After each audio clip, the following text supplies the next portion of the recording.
only question in my mind is who taught who.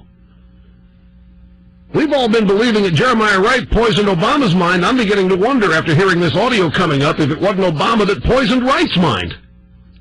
Wright was a Marine once.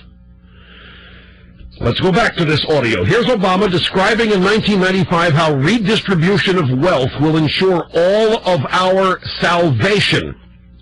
Listen here as Obama explains his redistribution of wealth is to save the African-American community so he can ensure his own salvation. I worked as a community organizer in Chicago. I was very active in low-income neighborhoods, working on issues of crime and education and employment, and seeing that in some ways certain portions of the African-American community are doing as bad, if not worse, and recognizing that my fate remained tied up with their fates, that my individual salvation is not going to come about without a collective salvation for the country.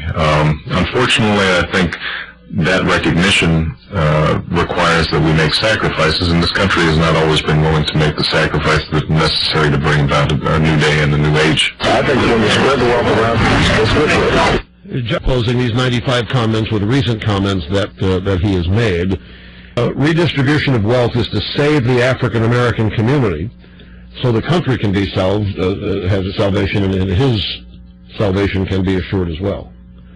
This is Barack Obama, 1995. Now, this section starts and ends with Obama clips from this year's campaign with a 1995 clip in the middle.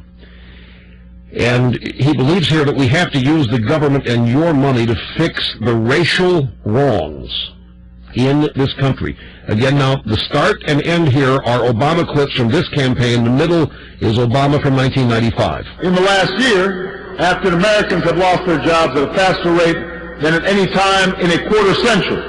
That's a wrong that needs to be made right. There's a certain race weariness that confronts the country, precisely because the questions are so deeply embedded and the solutions are going to require so much investment of time, energy, and money. Unfortunately, we've got caught up in an ideological battle where one party says the only way to create job opportunities is through the marketplace and government should not be involved at all. Whereas my argument would be we also have to make sure that people are trained for jobs, that they've got child care so that they can go to a job, that there's affordable housing in those areas where jobs are being created, that entrepreneurs in minority communities are getting financing to create their own businesses and to create jobs in those communities. And all of those involve not just individual responsibility, but also societal responsibility. So all of this is about redistribution. It's all about taxes. It's all about readdressing wrongs. It's all about getting even with people who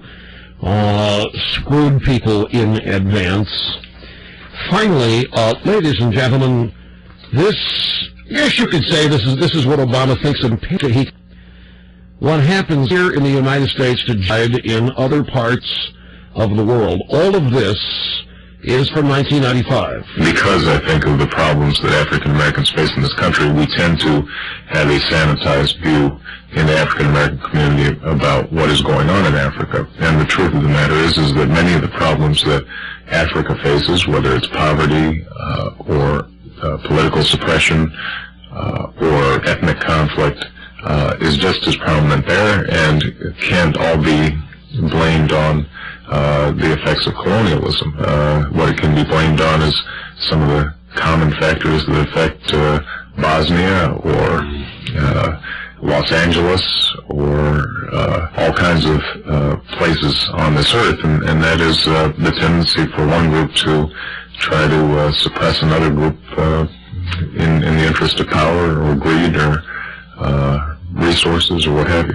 Don't forget Jeremiah Wright, white man's greed is what Western civilization and culture are. Los Angeles is Bosnia, ethnic cleansing. Now